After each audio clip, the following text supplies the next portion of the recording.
Taco Fall. Did he really deserve to be banned from the NBA? Find out next time on. Loved by all NBA fans. He had crowds chanting his name and towered over everyone. But Taco Fall now is nowhere near the NBA. No team is even looking to sign him. Alright, that sounds a bit dramatic, but Taco was special. He measured at 7'7" with shoes in the draft combine, was the tallest NBA player, an inch taller than Boban. He's got an 8'2" wingspan and a 10'2.5" standing reach. Man can dunk without jumping. Let me say that again. He can dunk on a 10-foot hoop without leaving the ground. Nani? And he was blocking the heck out of Zion in college. So why is he out playing in China? Wait, he running fast breaks now?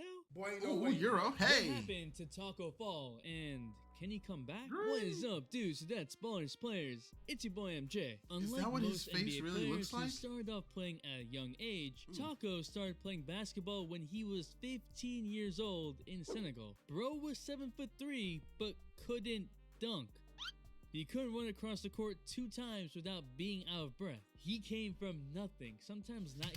That nigga's just not an athlete. That's what it is.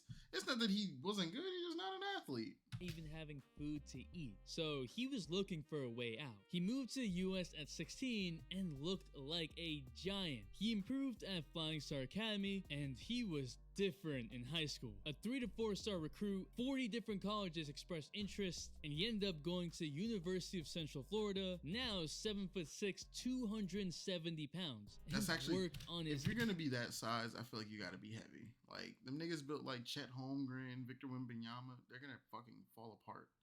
Because you're gonna get hit in your ass. Look at what happened to Yao Ming. He had to retire because of injuries. He was tall and kind of skinny. Game. Just like if y'all liking the content, feel free to subscribe. Because over 75% of y'all aren't. Trying to get to 1 mil in 2023.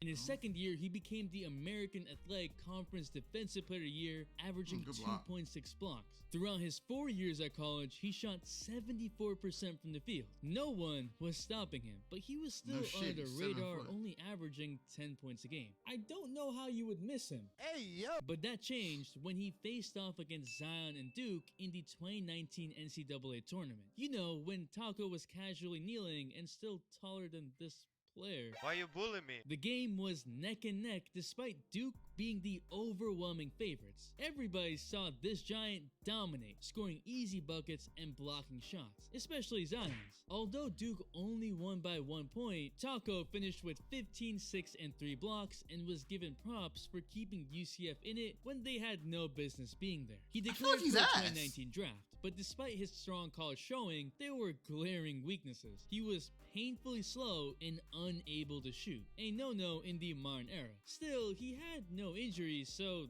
that's a plus. His weight filled out his frame properly. He wasn't overweight or underweight, so he had the right physical specifications to even be considered for the NBA. He went to the NBA Draft Combine and broke records for standing reach. Bro out here outreaching Yao Ming. Just Yao Ming like was 290? for that Taco Bell. So Taco Bell, sponsor me. Taco Fall, Taco Bell, you get it. Taco's path to the NBA was anything but easy. In the draft, Taco went undrafted. The Celtics thought they would take a chance and signed him to an Exhibit 10, a contract for players to stick with the team even though they aren't expected to make the regular season roster. Meaning, if he proved himself, he could be upgraded to a two-way player. Still not even a normal spot. The Summer League, however, is where Taco went viral, cause he dunked it and held the rim with his feet on the ground. He was getting louder cheers than the #1 pick, Zion. His performance was good enough for the Celtics to sign him to a two-way contract, splitting time between the Celtics and Boston's G League team in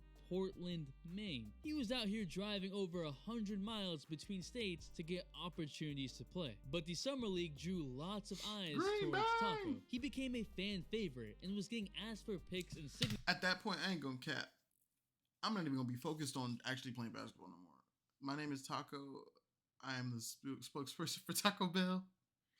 I want all the Hispanic restaurants. I'm telling you, I'm thinking money at this point because this basketball shit gonna end. I'm thinking a check. How can we get a check? That's where I think Taco failed. He didn't get a check. Signatures more than Tatum or JB. I ain't trying to stand next to him and look like this. All the fans loved him and would chant Taco, Taco in the fourth quarter. Back when Enes Kanter was on the Celtics, he'd say Taco had the nicest personality on the team, and people would just naturally gravitate towards him. Unfortunately, he would barely get any playing time, averaging 3.3 points on 4.7 minutes per game in his first season. The Celtics were a playoff team. They weren't trying to give minutes to a 23-year-old project. In the G League, he averaged 12.9 points, 11.1 rebounds, and 2.9 blocks on 70% from the field in 24 minutes a game. Pretty dominant in limited minutes. He only played 7 NBA games like Tim in his Duncan. first season and re-signed with the Celtics under the same contract for the 2020-21 season. But his second season was a little bit unfortunate though. Taco Fall might have not played that many minutes, but when he did, it was electric. I want to choose him in Prize Picks, the sponsor today. No. I picked 5. And with MJ2K pick and rolls, but the Celtics G League team shut down due to COVID.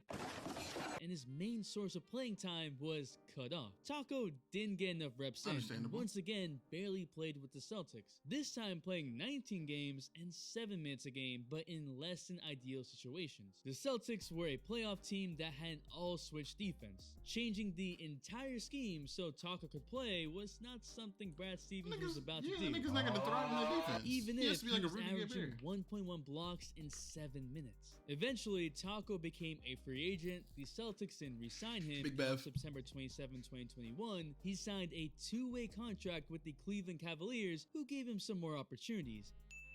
He even started in a game versus the Celtics, playing 19 minutes, having 4 points and 10 boards. But Taco was pretty ass. He shot 42% from the field, a career low 29% from the free throw line. I don't even know what that free throw is. It's like, what the hell? Lack of playing time the season before definitely hurt him. He was averaging 1.1 points in 5.3 minutes. And just 11 games later, he got waived by Cleveland. But like don't worry, 3 days later, the Cleveland Charge, their G League team, picked him up. Better than nothing, right? Fall averaged a double-double, 14.8 points, 10.4 boards. This nigga Taco really putting up Tim Duncan numbers right now.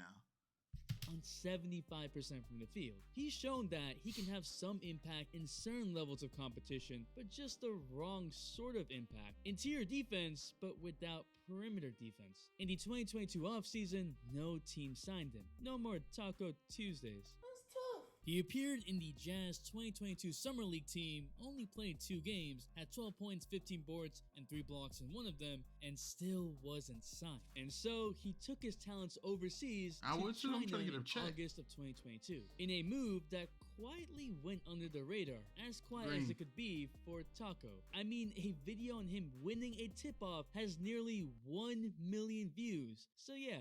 I'll call this move quiet. But Taco Falls has been dominating the CBA like Shaq. And I mean literally. He's out here running fast breaks, bullying players, but he's only playing 25 minutes a game, averaging 14 points, 10 boards, 3 blocks on 74% from the field. He looks way taller and bigger than any of the other centers in the league. But why didn't any NBA team actually give him a real chance? He can't hoop. Let me rephrase that. More of a chance than 19 garbage minute games in a season. Why didn't they keep him around in the league and just see where he goes? Taco has continued to improve year after year, to the point that even in his pregame routines, he was hitting step backs? That form's still trash though. What boggles my mind the most about Taco is the fact that he really hasn't dealt with any foot injuries like most 7'3" and above players have. Knock on wood. At 311 pounds, Taco would be the heaviest player in the NBA right now. There's very few that could even stay with him inside the paint. The main problem with Taco is that physically, he still isn't in NBA condition. And I'm not talking about his weight. During college, he worked on building his stamina up to being able to play more than 20 minutes a night. In the G League, he was able to up it to 27 minutes a night. But the NBA is a different beast. More than shooting, the NBA's pace is extremely fast. And well, Taco's foot speed is still slow. But honestly, it's amazing for a 7'6" guy. We've seen a lot of other other tall players be awkward on the court. What he has proven is the ability to constantly improve. Coaches, NBA players all have said that they are in awe of Tacko, but also love being around him. Remember, he came from nothing, from not having food to eat to making the NBA. Never doubt that. And he has a lot of potential because, again, he started playing basketball when he was 15, so he's still learning a lot. Nah, no cap. A 7 foot. I get out of math class and a Tacko fall. I got to deal with that after lunch. Coach, I'm not playing. Skills and muscle memory that a lot of players had by the time they were 17. I just want Tacko to get the same chance that Boban did when he first started. Boban came into the league at 27 years old, so Tacko, who is now 26, still has time to continue to develop. He really hasn't been playing basketball for that long. He's more been a victim of the NBA's push towards perimeter play. But Tacko Fall deserves a chance to stay in the league. We rooting for you, Tacko. The all-day notification watch out goes to Big Wiggy. Thanks for the all-day support. But anyway, man, drop like, subscribe, like,